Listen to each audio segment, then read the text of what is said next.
हरे कृष्णा। तो हम कृष्ण भावनामृत की प्राप्ति इस पुस्तक से छठा अध्याय कृष्ण भावनामृत को अपनाना इस अध्याय को चर्चा कर रहे थे। इस अध्याय का आज चौथा दिन है। हमने पिछले क्लास में चर्चा किए थे कि भगवत गीता को समझने के लिए हमारी योग्यता क्या होनी चाहिए। भगवत गीता को हम तभी समझ पाएंगे जब हम अर्जुन के पदचिन्ह पर चलेंगे, अर्थात भक्तो सीमे सखा चेति रहस्यम ही उत्तमम। जैसे अर्जुन भगवान कृष्ण के भक्त हैं और सखा हैं, तो इसीलिए वह इस ज्ञान को समझ पाए।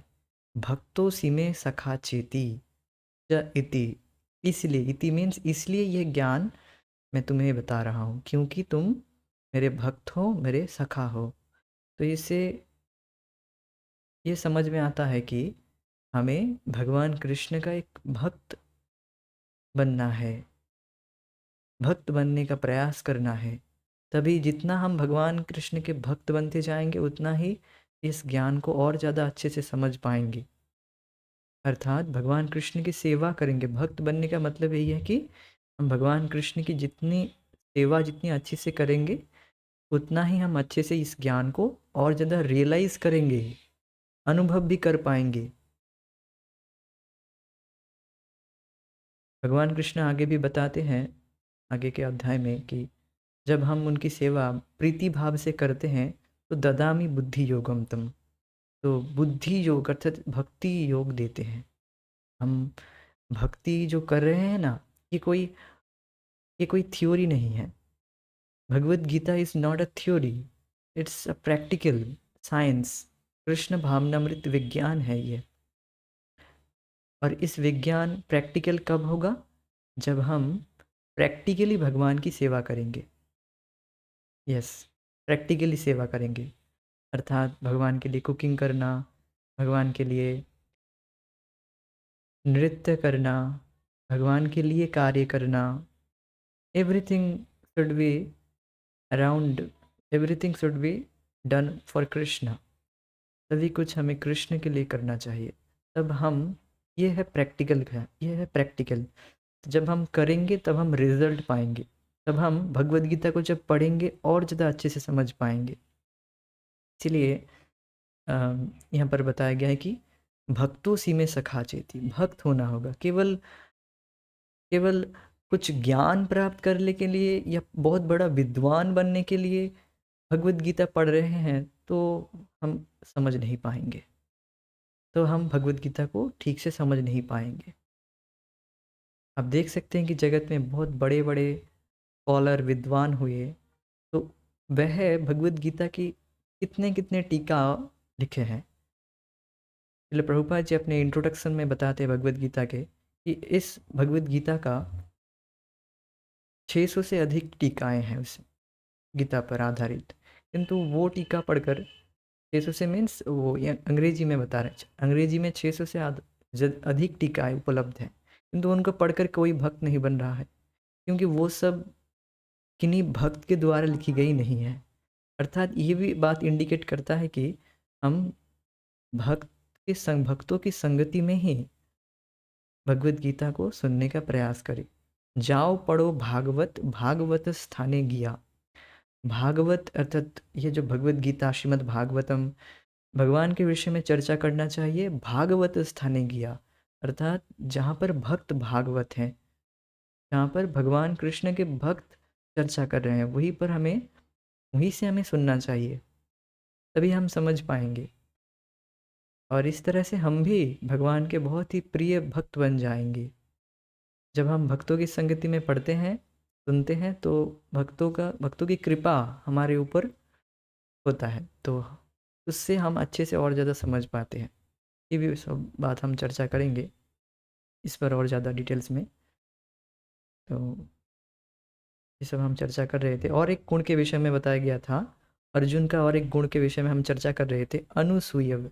अनुसूयव एक श्लोक में हमने चर्चा किए थे। अनुसूया अर्थात अर्जुन निर्मत्सर थे, ईर्ष्या से रहित थे।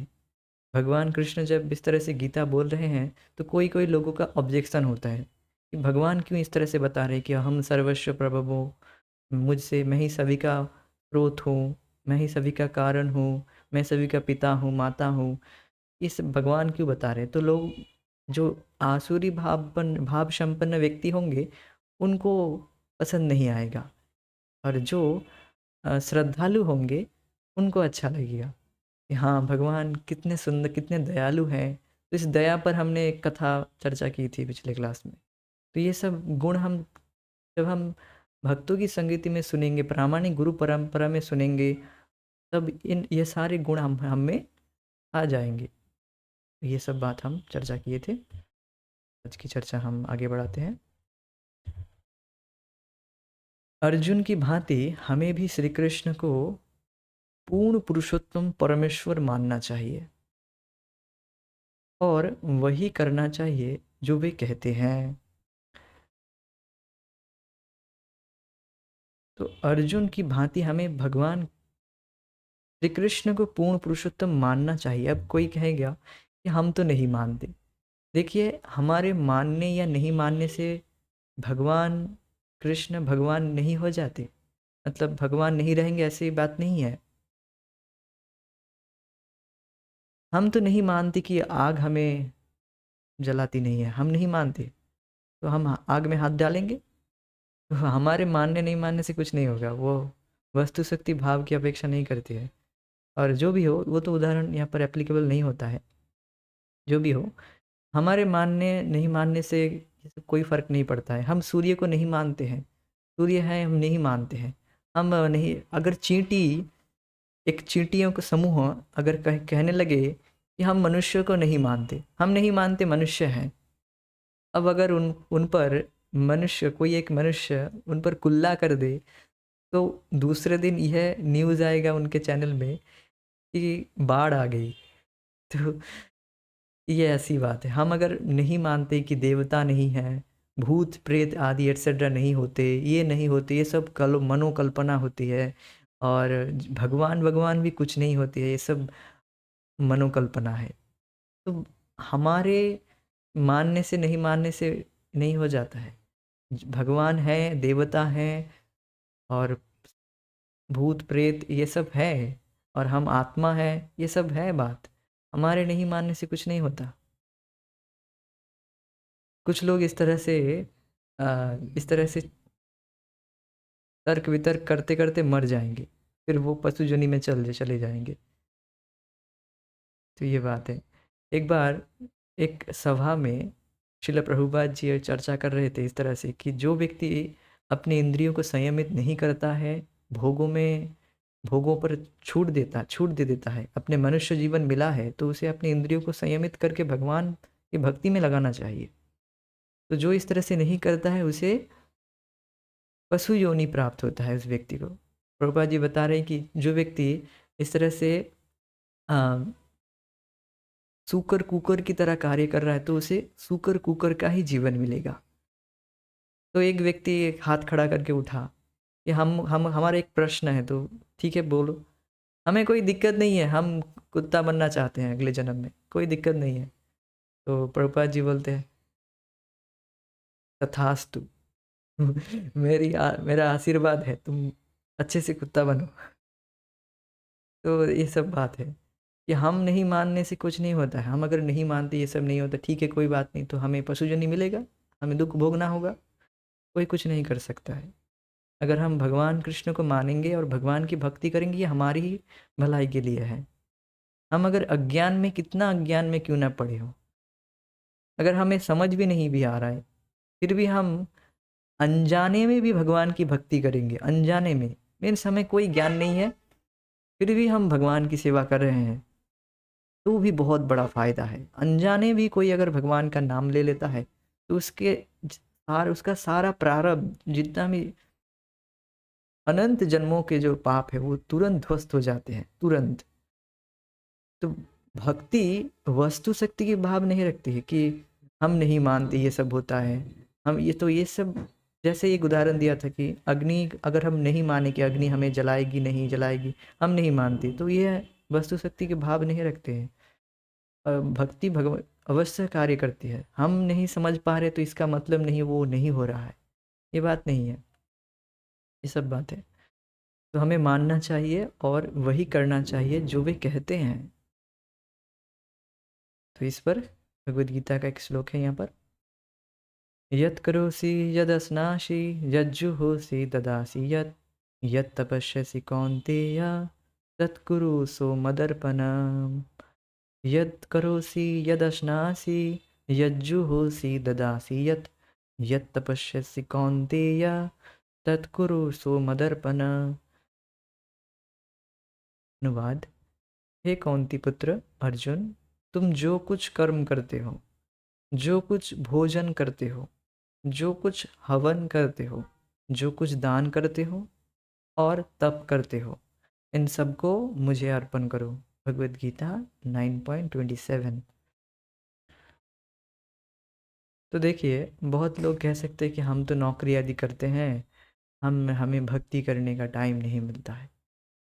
तो देखिए, आप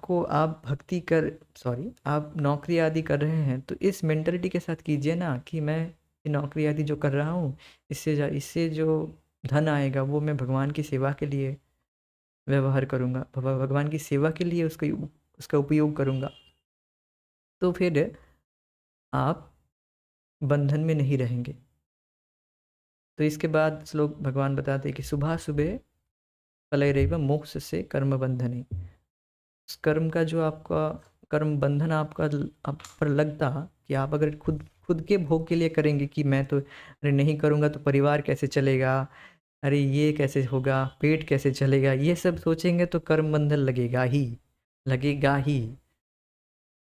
किंतु अगर हम इन कर्मों को भगवान को अर्पित करते हैं, मीन्स उन कर्मों को हम इस इंटेंशन से करते हैं, बस इंटेंशन का बहुत महत्व होता है भक्ति में। कृष्ण भावनामृत में इंटेंशन किस उद्देश्य से कर रहे हैं वो क्लियर होना चाहिए, दैट मस्ट बी क्लियर। तो हम अगर इस चेतना से करेंगे कि हम ये जो कर्म हमें करना पड़ रहा है, ऐसा नहीं कि अब आपको बहुत महत्व बुद्धि से ही नौकरी आदि करना चाहिए, ये बहुत इतनी अच्छी भी चीज़ नहीं होती है। वो समय हमें भगवान की भक्ति के लिए दे तो और अच्छी बात है, ठीक है। जो नहीं कर पा रहा है, जिसकी शरणागति अभी पूरी तरह से नहीं है, कोई बात नहीं, हमें वो भगवान के लिए कर रहे हैं, इस उद्देश्य से हमें करना चाहिए। तो हमें जो कर्म बंधन लगने वाला था वो हमें नहीं लगेगा। तो इस तरह से अगर हम करते हैं, मीन्स ये केवल कर्म बंधन नहीं है, कोई कर्म योग नहीं है, ये भक्ति हो जाती है वास्तव में। कि हम सुबह सुबह उठकर स्नान करते हैं। क्यों स्नान करते हैं? क्योंकि स्नान के द्वारा हम मंगल आरती कर सके और मंगल आरती अटेंड कर सके, भगवान की जो भी सेवा है वो हम कर सके, इसलिए सुबह स्नान करते। तो स्नान क्या भक्ति है? यस, स्नान करना भी भक्ति हो जाएगी। तो ये भी भगवान को अर्पित हो जा रहा है, तो ये भी इस तरह से भक्ति हो जा रही है। तो इस तरह से अब जो भी फिर आप जो और जो भी कर्म करते हैं, जो कि डायरेक्ट भक्ति नहीं है, किंतु उसका उद्देश्य है कि भगवान की भक्ति हो जाए ठीक से, हमारा शरीर ठीक से पालन हो जाए। तो एट्सेट्रा एट्सेट्रा जो भी कार्य हम करते हैं वो इस भावना से ना ही की जाए तो बहुत अच्छी बात है। एक्चुअली वो उस भावना से ही जब हम करेंगे कि हम अपने लिए कर रहे हैं, परिवार के लिए कर रहे हैं, तो वो हमें बंधन में डालती है, जो कर्म हम करते हैं इस तरह से प्राय जगत में ऐसा चलते है कि ठीक है, इस सोचने से क्या होता है, ये सब सोचने से क्या होता है, सोचने से बहुत बड़ा अंतर हो जाता है। इन सूक्ष्म विषय पर हमें समझ भी नहीं आ रहा है। आप कहेंगे हमें समझ नहीं आ रहा है ये सब, आपको समझ में आए ना आए, आप अगर इसको अप्लाई करेंगे अपने जीवन में, तो आप रिजल्ट देखेंगे। ये है भगवद गीता का विज्ञान। अगर आप अगर अप्लाई करके देखिए कि कुछ समय के लिए कि हम इतने समय, मतलब 1 महीने के लिए या जो भी है, अब से मैं जो भी कार्य करूँगा वो भगवान की भक्ति, भगवान की सेवा के उद्देश्य से है, सुबह से लेकर शाम तक। जैसे हमारा शेड्यूल तो ऐसा रहता है, तो आप समझ में आएगा कि हम सुबह उठकर स्नान करते हैं, फिर स्नान के बाद, अब स्नान क्यों कर रहे हैं? स्नान करना है क्योंकि मंगल आरती जाना है। फिर भगवान का कुछ आरती आरती वगैरह करना है, तो मंगल आरती के बाद आकर फिर जाप आदि करना है। जाप करने के बाद कुछ प्रसाद बनाना है भगवान के लिए, तो वो वही, तो वो तो डायरेक्ट भक्ति है। फिर इसके बाद कुछ कार्य करने के लिए बाहर जाना होता है, तो वो भी क्या भक्ति है, वो भी भक्ति के अंडर में आ जाता है, क्योंकि उस धन से हम भगवान की सेवा कर पाएंगे या फिर अपना मेंटेनेंस कर पाएंगे, तो भी भक्ति में आ जाता है। तो इसके बाद भी मतलब इसके बाद आप जो भी रेस्ट वगैरह करते हैं अपने शरीर पर, शरीर का रेस्ट देने के लिए, तो वह भी आप क्यों रेस्ट कर रहे हैं, क्योंकि वो अगर आप रेस्ट नहीं देंगे शरीर को तो अच्छे से भक्ति नहीं कर पाएंगे, श्रवण कीर्तन नहीं कर पाएंगे, नींद आ जाएगी, कथा में नींद आ जाएगी तो विक्षेप होगा, कुछ समझ ही नहीं पाएंगे ठीक से। और नींद जो होती है वो उस बुद्धि, हमें बुद्धि प्रदान करते हैं, हम अच्छे से समझ पाएंगे, नहीं तो कथा समझ ही नहीं आएगी कुछ। तो ये सब इस तरह से एक बताया गया कि जो भी कुछ करते हैं हम भगवान को अर्पित करें, अर्थात अर्पित करने का मतलब उसका इंटेंशन होना चाहिए कि भगवान की भक्ति अच्छे से हो जाए, सेवा अच्छे से हो जाए, ये बात है। इसके बाद जो कुछ भोजन करते हैं, अभी भोजन का बहुत महत्व है, क्योंकि इनपुट जो डालते हैं उसका हमारे सिस्टम में बहुत ज़्यादा महत्व रहता है। क्या हम खा रहे हैं, क्या हम इनपुट डाल रहे हैं अपने शरीर में, वो है अपने, वो चेतना पर बहुत ज़्यादा प्रभाव उसका है, बहुत प्रभाव हो जाता है। बहुत सूक्ष्म विषय है ये, बहुत सूक्ष्म है। सूक्ष्म मीन्स बहुत सटल पॉइंट है। प्रसाद ही व्यक्ति को पाना चाहिए, प्रसाद ही, और वो भी अगर आप खुद बना रहे हैं भगवान के लिए, सबसे हाईएस्ट है, सबसे हाईएस्ट है। आप खुद भगवान के लिए बना रहे हैं तो वो सबसे ज़्यादा हाईएस्ट है। हाईएस्ट मीन्स वो सबसे ज़्यादा प्यूरिफिकेशन, मतलब अच्छी बात है सबसे। और फिर भी आप कहीं से भी प्रसाद मिल रहा है, वो ही बहुत अच्छी बात है। आप खुद बना रहे हैं वो तो अच्छी बात है। मतलब ये बात मैं कहना चाहता हूँ कि भोजन हम कर रहे हैं तो भोजन तो कर ही रहे हैं। कोई यहाँ पर है कोई भोजन नहीं कर रहा है? नहीं, सभी लोग भोजन करते ही हैं, कि भोजन के बिना नहीं चलेगा। और हम जो भी कार्य कर रहे हैं उसका उद्देश्य, लोगों का यही उद्देश्य रहता है कि अच्छे से भोजन करें। तो जो भी हम भोजन करते हैं उसे हमें भगवान को अर्पित करना चाहिए। इसका मतलब ये नहीं कि हम प्याज लहसुन का भोग भगवान को लगाना शुरू कर दें, नहीं, या चाय कॉफ़ी, ये भी नहीं। शास्त्र के अनुसार, गुरु परंपरा के अनुसार हमें जैसे शिक्षा मिली है, वेजिटेबल्स आदि ही, जो वेजिटेबल्स भगवान को अर्पित किया जाना चाहिए वही भोग लगाया जाना चाहिए। वो आप अच्छे से कुकिंग कर सकते हैं। आप देखेंगे अभी हमारे मंदिर में कितने सुंदर, कितने अच्छा प्रसाद बनता है, और अभी तो कितने ट्यूटोरियल भी अवेलेबल हैं यूट्यूब में, तो उसको देखकर भी आप बना सकते हैं। बहुत सुंदर, बहुत अच्छा भोजन बनता है, बहुत ही अच्छा। और लोग प्रश्न कर सकते हैं कि क्या भगवान खाते हैं? तो भगवान तो यहाँ पर बता रहे हैं, भगवान बताते हैं ना, पत्रम पुष्पम फलम तोयम यो मे भक्त्या प्रयच्छति तदम उपरितम अश्नामी। अश्नामी का मतलब क्या है? मैं खाता हूँ। भक्तिया, हम भगवान को भक्ति से, जो भक्ति भाव से भगवान के लिए बना रहे हैं, ये खाना भगवान के, ये जो उद्देश्य है भगवान के लिए है, तो ये भक्ति हो गई। भक्ति के द्वारा भगवान को जो अर्पित करते हैं भगवान खाते हैं। आप कहेंगे कि खाद्य वस्तु तो एज इट इज़ रहता है, तो भगवान खाए कहाँ से? तो देखिए, भगवान अपने, ऐसी बात नहीं है कि भगवान को हमारी तरह ही खाना है, नहीं, वे देख कर भी खा सकते हैं।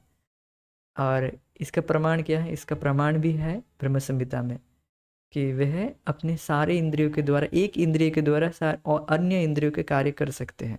सकलेंद्रिय वृत्ति मानती, सकलेंद्रिय वृत्ति मानती।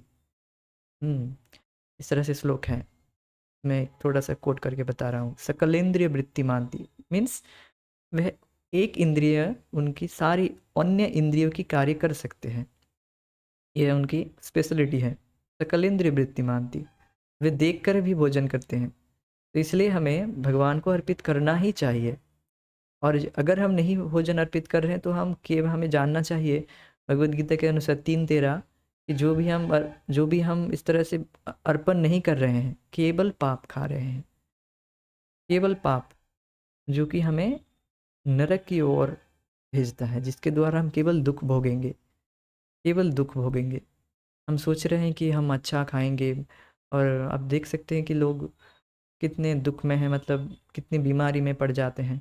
तो प्रसाद खाकर कितना ग्लोरियस लोग हो जाते हैं, प्रसाद खा के व्यक्ति भगवत धाम चला जाता है। प्रसाद की बहुत ज़्यादा महिमा है, आप अगर देखेंगे तो इसलिए व्यक्ति को प्रसाद ही पाना चाहिए। तो जो कुछ हवन करते हैं, इसके बाद हवन जो कुछ यज्ञ आदि करते हैं, मीन्स सबसे बड़ा हवन यही है कि हम यप यज्ञ करें। यज्ञानाम यप यज्ञस्मि, यज्ञों में सबसे श्रेष्ठ है जप यज्ञ। और कलयुग में इसी यज्ञ के विषय में बताया गया, संकीर्तन यज्ञ। और कोई यज्ञ के नहीं करना है, और आप कर भी नहीं सकते। तो ये जो यप यज्ञ, ये तो जप तो अपने आप ही भक्ति है, फिर भी हमें इस इंटेंशन रखना चाहिए कि भगवान इससे प्रसन्न हो। इसका बहुत ज़्यादा महत्व है। जप जप तो डायरेक्ट भक्ति है, फिर भी हमें ये इंटेंशन रखना ही चाहिए, मैं कृष्णा बी प्लीज, इससे भगवान प्रसन्न हो। इस इंटेंशन से हम करते हैं। देखिए, भगवान को हमें एक व्यक्ति मानना चाहिए, वो एक व्यक्ति है। तो हमें इस तरह से नहीं करना चाहिए बस मैकेनिकली जप करना है, बस जप कर रहे हैं। नहीं, हमें बहुत सचेतन होना है, धीरे धीरे हमें थोड़ा थोड़ा कॉन्शियस होना है। इसके बाद जो कुछ दान करते हैं, जो कुछ हम दान करते हैं, दान आदि जो भी करते हैं हम भक्तों को, उससे हमें यह नहीं सोचना चाहिए कि हमें प्रशंसा मिलनी चाहिए। जगत में ये बहुत बड़ी बात होती है कि जो धनाढ़ व्यक्ति होता है, वह दान तो करते हैं क्यों, किंतु उसके पीछे का इंटेंशन रहता है कि बहुत प्रसिद्धि मिल जाए। आप देखेंगे ही, दान करेंगे किंतु उसके पीछे का उद्देश्य है कि प्रसिद्धि मिल जाए। नहीं, ये बिल्कुल नहीं करना चाहिए। दान कर रहे हैं इससे भगवान प्रसन्न हो जाए, ये बात है। तो इन सब को भगवान को अर्पित किया जाना चाहिए।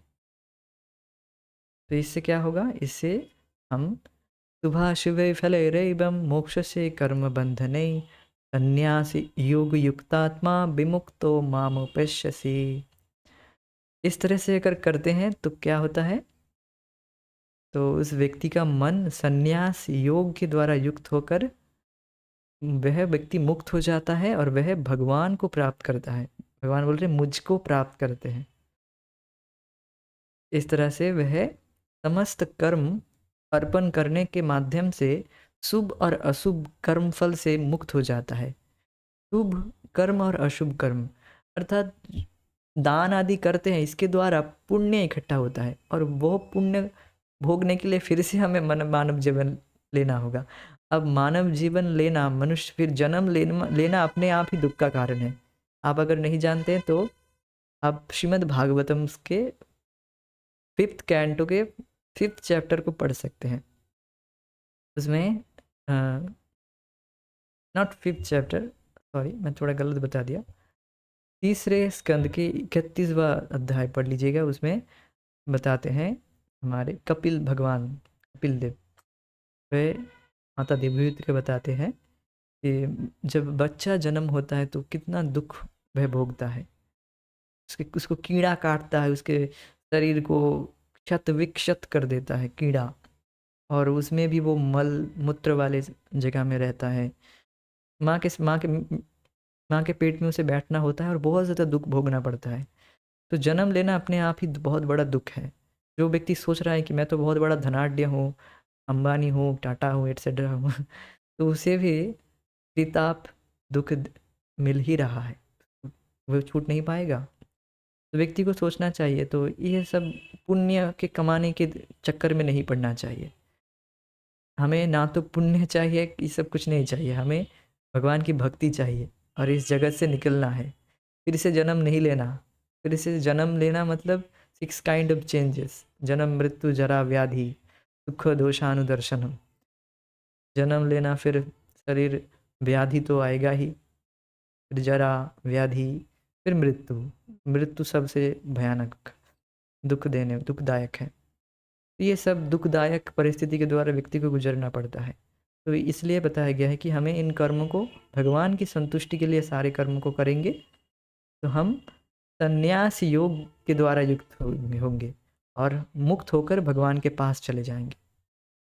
ये बात है, बहुत महत्वपूर्ण श्लोक है, ये बहुत प्रैक्टिकल है। शिल प्रभुपाद जी बार बार कोट करते हैं इस श्लोक को और फिर चर्चा भी बहुत सुंदर तरीके से किए थे। ये बहुत प्रैक्टिकल श्लोक है कि जो कोई भी कर सकता है, और इस पर प्रभु जी हमारे शिक्षा गुरु बहुत दिन तक चर्चा किए थे, 3 दिन तक चर्चा किए थे इस श्लोक पर। ये बहुत प्रैक्टिकल है कि कोई भी कर सकता है, ऐसा नहीं, और सबको ऐसे पकड़ पकड़ कर सिखा रहे थे। देखो यत करो सी, जो भी कर रहे हो तुम्हें नौकरी आदि करना है, ठीक है, भगवान के लिए करो, कोई दिक्कत नहीं है। और जो कर्म करना है, जो कुछ भोजन भोजन, अरे भोजन कौन नहीं कर रहा है, हाथ खड़ा करो, कौन नहीं कर रहा है, सभी लोग भोजन करते हैं ना, तो भगवान को ऑफर करना ही मस्ट है। कोई कोई बाई नहीं लगाना है, बाई से भोजन नहीं बनाना है, वो सब आलसपना छोड़ दो और भोजन भगवान को अर्पित करके ही ग्रहण करना है। इसके द्वारा संन्यास योग युक्त आत्मा, संन्यास योग के द्वारा युक्त हो जाते हो। Even you are not a sannyasi, then also you will become a, you will be ये संन्यास योग। आप सोचेंगे कि हम तो माता जी हैं, हम कैसे सन्यासी बनेंगे, हम तो कभी नहीं बन पाएंगे। तो देखिए, सन्यासी बनना मतलब केवल लाल कपड़ा पहन लेना नहीं, आपको तन मन कर्मणा, अर्थात कर्म से, तन से, मन से और सभी वचन से आपको भगवान की भक्ति करनी है। यहाँ पर देखिए, तन मन वचन सब कुछ लगा हुआ है कि नहीं, सब कुछ लगा है। भोजन बनाना और ये सब दान आदि, इसमें सब लग जाता है। संन्यास योग युक्त आत्मा हो जाता है व्यक्ति। और यज्ञ मीन्स नाम जप आदि तो करना ही है, वो भी भगवान की संतुष्टि के लिए। दान व्यक्ति करता ही है, कुछ तो दान करता है जो गृहस्थी में रहता है व्यक्ति। और तप, तप के विषय में हमने चर्चा नहीं की। तप आदि मतलब 4 नियम पालन करना, और ये सब कुछ भक्ति में आ जाता है सब कुछ। और जो कुछ भी थोड़ा बहुत तप है, मतलब थोड़ा बहुत जो कष्ट हम स्वीकार करते हैं, जैसे एकादशी आदि व्रत लेते हैं, ये सब भगवान की प्रसन्नता के लिए करना चाहिए, ना कि कुछ पुण्य कमाने के लिए। नहीं, बिल्कुल नहीं, ये सब भगवान को अर्पित करना चाहिए। ये बहुत सूक्ष्म विषय है और बहुत ही सुंदर है। आप देखेंगे जो लोग भक्ति नहीं कर रहे हैं वे भी एकादशी आदि करते हैं, मुझे ऐसा पता है। एकादशी और पूर्णिमा आदि एट्सेट्रा बहुत सारे व्रत करते हैं, किंतु वो भगवान को अर्पित करना है ये नहीं जानते हैं, ये सूक्ष्म पॉइंट नहीं जानते। यूट्यूब में कितने कितने एड्स आते हैं बीच बीच में, ये कर लो, वो कर लो, इससे ये हो जाएगा, इससे वो हो जाएगा। यहाँ पर बहुत सुंदर तरीके से सब स्पष्ट रूप से एक सूक्ष्म विषय बताया जा रहा है, उस पर लोग ध्यान नहीं देंगे कि अगर हम इन कर्मों को, तप याद एट्सेट्रा जो भी करते हैं, सबको भगवान को अर्पित करना है, तब हम संन्यास योग युक्तात्मा हो जाते हैं। इसके नेक्स्ट श्लोक 9.28 में बताते हैं भगवान, संन्यास योग युक्तात्मा विमुक्त तो माम उपेश्यसी, मुझे ही उपेश्यसी प्राप्त करता है व्यक्ति। तो कौन कितना सहज है। श्री कृष्ण को इस भावना से स्वीकार करके हम पूर्ण ज्ञान प्राप्त कर सकते हैं। तो इस तरह से हम भगवान की भक्ति करके पूर्ण ज्ञान प्राप्त कर सकते हैं। किंतु यदि हम श्री कृष्ण को स्वीकार नहीं करते और भगवत गीता की व्याख्या अपने मनमाने ढंग से करते हैं तो सब कुछ बिगड़ जाएगा। यदि हम, तो देखिए इसके बाद जाने से, आगे के पॉइंट में जाने से पहले हम कुछ इस विषय में कहना चाहेंगे। सब कुछ बिगड़ जाएगा मतलब, देखिए कुछ तथाकथित साधु, सो कॉल्ड आध्यात्मवादी इस श्लोक को गलत तरीके से व्याख्या करेंगे कि कहेंगे, जो मायावादी लोग हैं वे कहेंगे कि मदर्पणम, मदर्पणम मुझे अर्पण करो। अरे अपने आप को अर्पण करो, कोई दिक्कत नहीं, मुझे अर्पण करो मतलब जो तुम बोल रहे हो ना श्लोक, तुम अपने आप को अर्पित करो, जो भी कर रहे हो वो अपने भोजन करो, अपने आप को आहुति चढ़ाओ, अपने सब कुछ यज्ञ आदि जो भी अपने मुंह में चढ़ाओ सब। तो देखो ये कितनी बड़ी गलत व्याख्या है। व्यक्ति तो पहले से ही भोग कर रहा था।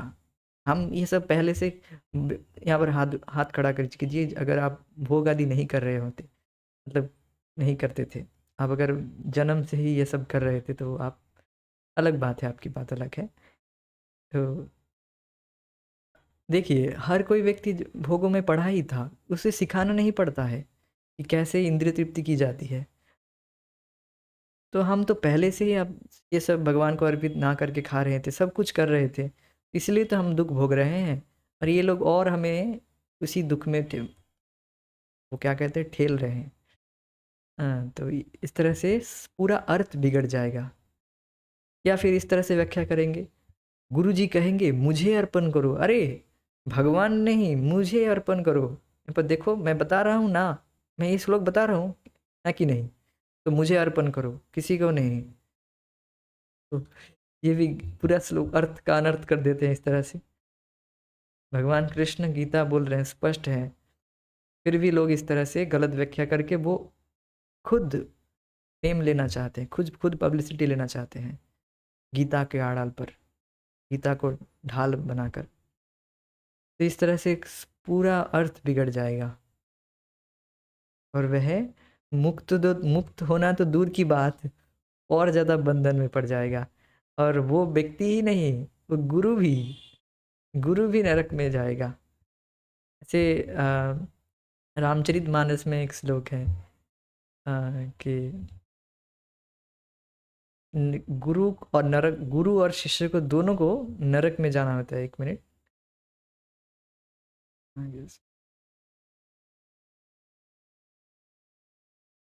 जो भी हो, इस तरह का एक श्लोक है, मेरे थोड़ा याद नहीं आ रहा कि हाँ, गुरुजी अगर, इस तरह से मैं हिंदी में अनुवाद कर देता हूँ उसका, गुरुजी अगर भगवान शिष्य का शोक नहीं हरण करते हैं, किंतु उसका धन हर लेते हैं। शोक नहीं हरते, जगत में शोक मोह भय से भक्त, जब हर जीव पड़ा हुआ है शोक मोह भय, तो शोक मोह भय अगर हर नहीं हरता है और उसका धन हर लेता है, तो वो नरक में गिरता है।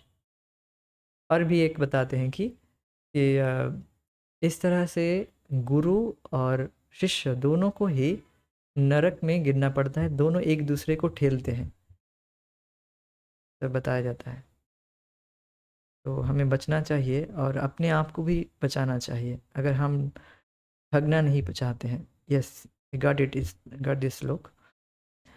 हरई शिष्य धन पर, हरई शिष्य धन शोक न हरई, तो गुरु घोर नरक मुँह परई।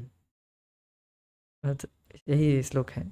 शिष्य का धन तो हर लेता है बट शोक नहीं हरता है, तो वो गुरु नरक में पड़ता है। शोक नहीं हरता है मतलब भगवत गीता के द्वारा शोक मोह भय ये दूर हो जाता है, अर्थात प्रामाणिक रूप से जो व्यक्ति भगवत गीता को नहीं बोलता है, उसका शोक मोह कुछ नहीं जाएगा।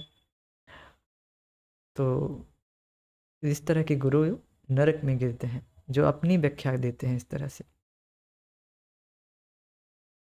लोभी गुरु पापी चेला, नरक में ठेलम ठेला। लोभी गुरु और पापी चेला, तो दोनों नरक में अपने एक दूसरे को ठेलते हैं। ये सब बात है। ये कहाँ से, मतलब ये है कुछ, पिछले वाला श्लोक रामचरितमानस से है, इस श्लोक हमने बस सुना था भक्तों के मुख से। ये बात है। यदि हम निष्ठावान हैं तो कृष्ण की कृपा से हमें निष्ठावान गुरु मिल जाएंगे। यदि हम ठगे जाना चाहते हैं तो कृष्ण हमारे पास किसी ठग को भेज देंगे और हम जीवन भर ठगे जाते रहेंगे। वास्तव में यही तो चल रहा है। जो लोग श्री कृष्ण को यथार्थ रूप में तत्व तो नहीं जानना चाहते, अपितु उन्हें अपनी अपूर्ण दृष्टि से समझ लेना चाहते हैं, उनके लिए भगवान श्री कृष्ण अज्ञात ही रहते हैं। तो बहुत महत्वपूर्ण बात है यहाँ पर।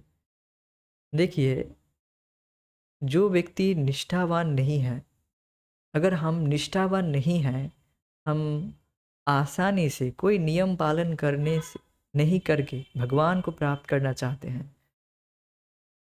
तो हमें कृष्ण नहीं मिलेंगे। कृष्ण इतने सस्ते नहीं हैं कि हम इंद्रिय तृप्ति भी करेंगे, साथ ही साथ कृष्ण भी हमें मिल जाएंगे। ऐसे इतना इतने सस्ते नहीं हैं कृष्ण। इसलिए प्रभुपाद जी बताते हैं कि उनको ऐसा पूछा जा रहा था कि आपके संस्था में ये 4 नियम हैं, ये अवैध संग नहीं करना, नशा नहीं करना, मादक द्रव्य मतलब नशा नहीं करना, मांस नहीं खाना, जुआ नहीं खेलना, ये कैसे संभव है? आप थोड़े मतलब संरक्षित नहीं है, कंजर्वेटिव नहीं है, क्या इससे कम में नहीं हो सकता है? तो प्रभुपाद जी कहते नहीं, इससे कम में नहीं हो सकता है, 4 नियम तो पालन करना ही होगा। देखिए, जब प्रभुपाद जी बताते हैं कि अगर हम 4 नियमों का पालन नहीं करेंगे, तो हम आध्यात्मिक में प्रगति नहीं कर पाएंगे। ठीक है, हमारी संस्था में सभी का स्वागत है, चाहे वो कुत्ता खाने वाला ही क्यों ना हो, वो भी ही ऑल्सो वेलकम। वो उसका भी स्वागत है। ऐसा नहीं है कि हम रिजेक्ट कर देंगे, नहीं, उसका भी स्वागत है। इसलिए तो इसलिए प्रभुपाद जी सारे हिप्पी सभी को इस ज्ञान को सिखा रहे हैं। ऐसा नहीं कि वो सब निष्ठावान हो गए थे, ऐसा नहीं था। अब देख सकते हैं कि जो हिप्पीज आदि थे, अर्थात जो श्रील प्रभुपाद अंग्रेज विदेश पाश्चात्य जगत में जाकर प्रचार कर रहे थे, वो सब निष्ठावान थे। क्या वो सब निष्ठावान थे? नहीं, they are innocent people only. उनको पता नहीं था, बस अज्ञान में पड़े थे। They are बालिश। बालिश मतलब उनको पता नहीं है, इनोसेंट है, तो पूरी तरह से वो अज्ञान में है और इनोसेंट है। तो उनको प्रचार किए श्रील प्रभुपाद जी, उनको भगवान के विषय में बताए और हरे कृष्ण महामंत्र दिए, संकीर्तन दिए, प्रसाद खुद खिलाए, खुद अपने हाथ से बनाकर। इससे उनका हृदय परिवर्तित हुआ।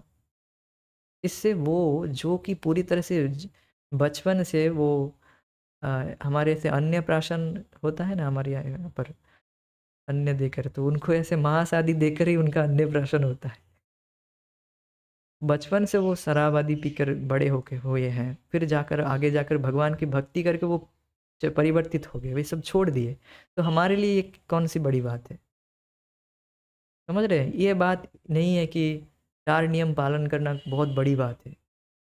अगर हम भगवान कृष्ण की भक्ति निष्ठा से करना चाहते हैं, तो ये सब नियम हम पालन कर लेंगे, इसलिए कोई कठिन चीज़ नहीं है।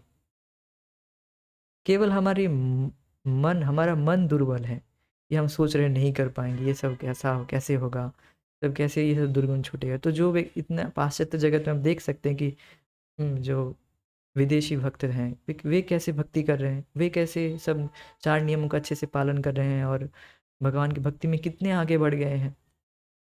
और हम तो भारतीय हैं, हमारे रग रग में धर्म धर्म का जो खून है वो भाग रहा है, हमारे रग रग में धर्म है। मीन्स हम प्री इंस्टॉल्ड है कि हम भगवान कोई नियम पालन करना चाहते हैं, हम नियम पालन करते ही हैं। हमारे लिए नियम पालन करना कोई कोई बड़ी बात नहीं, बस उस पर हमें श्रद्धा होनी चाहिए, बस श्रद्धा को ठीक जगह लगा देना चाहिए। इसलिए प्रभुपाद जी इस तरह से व्याख्या कर रहे थे कि नहीं, हम कंप्रोमाइज़ नहीं कर सकते हैं। जो भी जो दुर्गुण से युक्त है उनका स्वागत है, वो हमारे संस्था में आ सकते हैं, किंतु उनसे ये अपेक्षा की जाती है बाद में भक्ति करते करते कि वो अपने इंद्रियों को नियंत्रित करे और इसके द्वारा वो और ज़्यादा आध्यात्मिक सुख को अनुभव कर सकता है। और आध्यात्मिक सुख जब व्यक्ति प्राप्त करता है, तो व्यक्ति स्वतः ऑटोमेटिकली इन दुखों को छोड़ देता है। समझ रहे हैं? ये है कृष्ण भावनामृत, कि व्यक्ति को आध्यात्मिक सुख को प्राप्त करना होगा। इसलिए प्रभुपाद जी चाहते हैं, ऐसे बताते हैं कि हम चाहते हैं कि इन इन इन लोगों को, अर्थात इन बच्चों को जो एलएसडी एटसेट्रा डी पी कर पड़े हुए हैं और सुख सुख पाना चाहते हैं, ये वास्तविक सुख का सुख प्राप्त करें, जिसके द्वारा इन जिसको सुख मान रहे हैं वो स्वतः छोड़ देंगे। हम्म।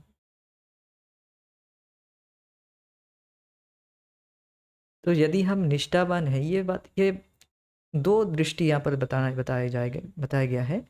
एक बात तो ये है, जो व्यक्ति सचमुच निष्ठावान है कि हाँ मुझे कृष्ण चाहिए, मुझे भगवान कृष्ण की शुद्ध भक्ति करनी है, तो उस व्यक्ति को निष्ठावान गुरु मिलेगा ही। कृष्ण, क्योंकि परमात्मा रूप में हमारे हृदय में भगवान है। भगवान देख रहे हैं कि इसके हृदय में क्या इच्छा चल रही है, इसके हृदय में क्या है, क्या वास्तव में ये कृष्ण को प्राप्त करना चाहता है। तो भगवान खुद व्यवस्था करेंगे आपको उस तरह के भक्तों की संगति देना, आपको उस तरह के भक्तों की ही संगति मिलेगी। और आपको उस तरह के गुरु मीन्स नॉट ओनली दीक्षा गुरु, जैसे शिक्षा गुरु भी प्राप्त होंगे। जैसे मैं इच्छा कर रहा था आज से 2 साल 3 साल पहले कि मुझे श्रीमद् भागवतम पढ़ना है और बहुत अच्छे से पढ़ना है, सिस्टमेटिकली पढ़ना है। और मुझे एक एंग्जाइटी सी मेरे हृदय में चल रहा था। मैं पहले भी पढ़ रहा था, किंतु मुझे एक इस्कॉन में ही, मतलब मुझे एक ऐसा गुरु चाहिए था जो बहुत सुंदर तरीके से मुझे अर्थ समझना है। ये शब्द मैं जब पढ़ता था, जन्मादश यतो एटसेट्रा जो श्लोक है, वो जो पढ़ रहा था उसका श्लोक के अर्थ मुझे समझ नहीं आ रहा था, जो भी है उसको मुझे और जानना था, इसका है कुछ कुछ एक एंजाइटी से मेरे हृदय में चल रहा था।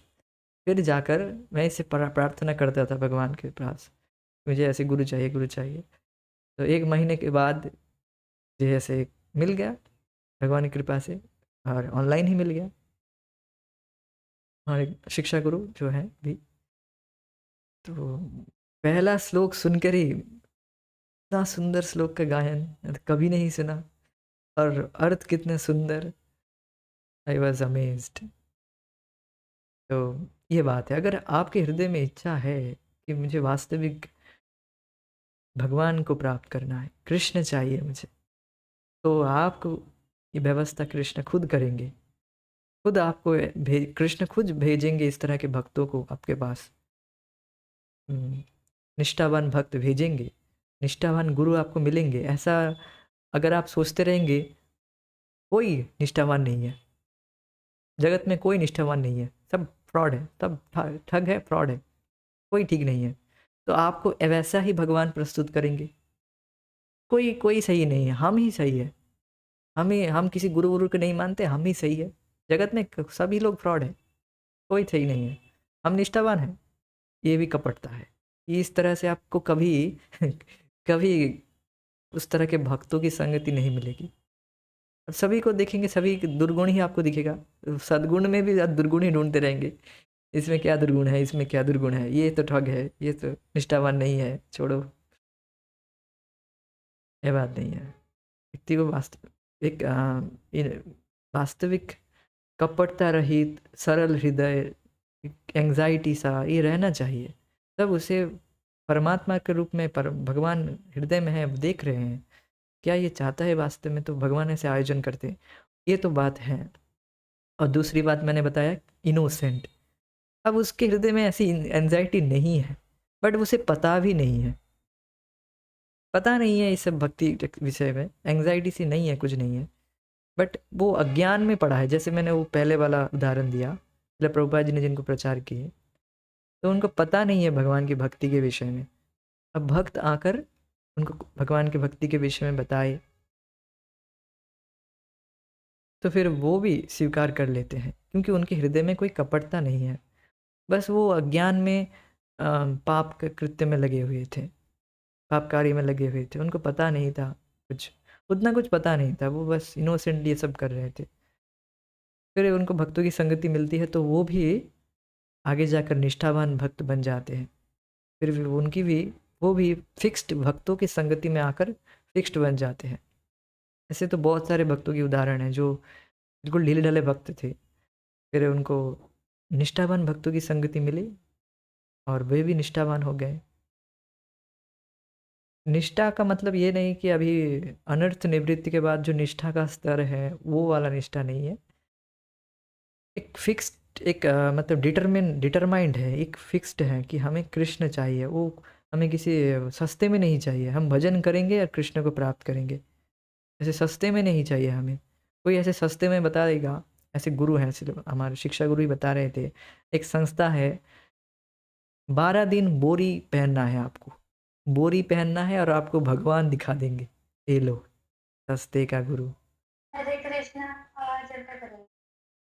प्लीज, हरे कृष्णा बताएं आप। म्यूट मत किया, अनम्यूट मत कीजिए, मैसेज कीजिएगा। हरे कृष्णा, ठीक रहेगा शायद।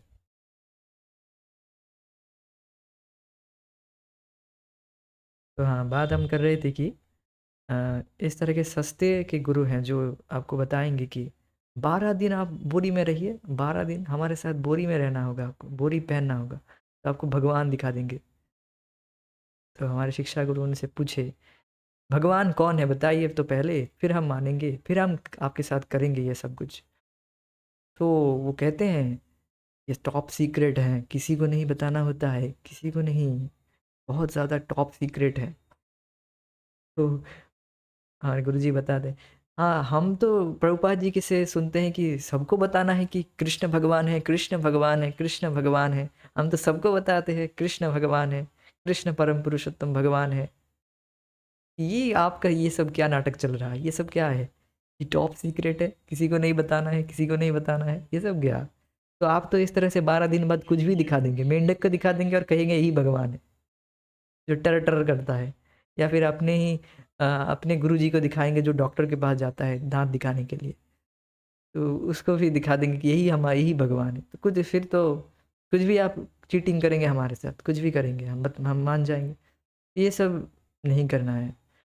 देखिए, जो भी आपसे बताया कि अरे कोई कुछ नियम पालन नहीं करना है, बस ये जो मंत्र बताया है यही जाप करना है, कोई नियम नहीं है। हाँ, कोई नियम पालन नहीं करना है। ये इस्कॉन वाले खुद खुद ने ये सब नियम बना दिया है। ये नियम नियम कुछ नहीं होता है। आप मन जो चाहे वो करे, बस ये मंत्र जाप करना है और दक्षिणा भेज देना महीने में। तो ये वास्तव में गुरु नहीं है, ये सब ठग हैं। और लोग भी इस तरह से ठगना चाहते हैं। प्रभुपाद जी बताते हैं कि इस जगत में चीटर और चीटेड है। एक तो चीटर है और लोग ठगना भी चाहते हैं कि हाँ, ये तो इंद्रिय तृप्ति छूट दे रहे हैं, अच्छी बात है, यही वास्तव में गुरु है, यही वास्तव में यही बात चले जाते हैं, कोई इतना कोई नियम नहीं है, अच्छी बात है। तो अगर हम सस्ते में चाहते हैं तो हम ठगेंगे ही। जैसे जैसे कोई हम महंगा कोई एक वस्तु चाहते हैं और वो प्रॉपर वस्तु है, हम अमेज़न से ऑर्डर करते हैं, कोई एक वस्तु हमें खरीदना होता है, तो हम ऑर्डर करते हैं। तो जो व्यक्ति इस धंधे में रहेगा कि हमें सस्ते में चाहिए, तो वो देखेगा सबसे सस्ता कौन है, सबसे सस्ता कौन है। इस तरह से वो सस्ता सस्ता ढूंढते ढूंढते वो कुछ बाहर कुछ ऑनलाइन अमेज़न से बाहर कुछ और दिखेगा, मतलब कोई ऑनलाइन साइट में दिखेगा, तो उसको सस्ते में वो वस्तु मिल तो जाएगी, किंतु वो वस्तु उसे खराब ही मिलेगा। उसे उस वस्तु के जो वैल्यू है उसे पे करना ही होगा। जो भी वैल्यू है, जो भी वस्तु है, जो अगर वो प्रॉपर वस्तु है, प्रॉपर चीज़ है, तो वो उसका उसके पेमेंट ज़रूर हमें करना होता है। ऐसा नहीं कि आपको वो 10 रुपये का चीज़ 2 रुपये में मिल जाएगा, ऐसा नहीं है। यू हैव टू पे फॉर इट। और यही बात है, हम अगर कृष्ण प्रेम चाहते हैं, चीपली नहीं लेना है। मतलब इतना सस्ता नहीं है भगवान कृष्ण प्रेम। कृष्ण प्रेम से भगवान जी, भगवान मतलब पूरी तरह से उसके बस में आ जाते हैं। भगवान अपने आप को दे देते हैं। इतना आसान है कि कुछ नियम नहीं पालन करना है, कुछ कुछ भी खाएंगे, कुछ भी करेंगे और हो जाएगा, प्रगति कर लेंगे। नहीं, हमें प्रयास करना है और हताश भी नहीं हो जाना है कि अब हमारा कोई प्रगति नहीं।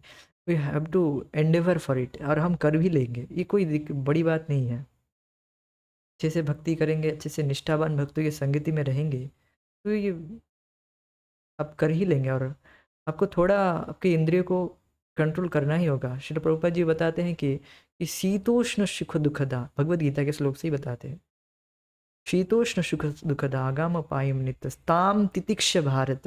हे भारत, हे अर्जुन, भगवान कृष्ण बताते कि तुम इन शीत उष्ण ये जो सुख दुख है इसको सहन करो। अर्थात ये जो इंद्रिय सुख भोगने की जो डिज़ायर्स है, जो आरजेस है, इनको सहन करना है। ये शीत और उष्ण ग्रीष्म की तरह है। शीत शीत ग्रीष्म जैसे मतलब हर समय तो नहीं रह रहा है, कुछ समय के लिए है फिर चला जाता है। तो ऐसे ही ये सब जो आरजेस हैं, जो आरजेस वगैरह है, वो सब टेम्परेरी है, बस हमें सहन करके भक्ति करना है। शीतोष्ताम तितिक्ष भारत, सहन करो बस, और कुछ नहीं।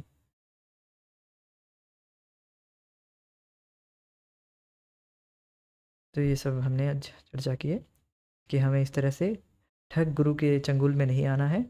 हमें दृढ़ता से निष्ठावान भक्तों के साथ भक्ति करना है और जो भी नियम है उन्हें पालन करना है, प्रयास करना है, अपना 100% देना है। ज़रूर हम सफल होंगे। क्योंकि हम निष्ठावान भक्तों के साथ और गुरु परंपरा में सुन रहे हैं, तो ये ऐसा हो ही नहीं सकता व्यक्ति डिफ्लेक्ट हो जाए। अगर व्यक्ति श्रील प्रभुपाद जी के ग्रंथों को नियमित सुन रहा है, नियमित पढ़ रहा है, निष्ठावान भक्तों से सुन रहा है, तो वह आगे जाकर वह भी निष्ठावान हो जाएगा।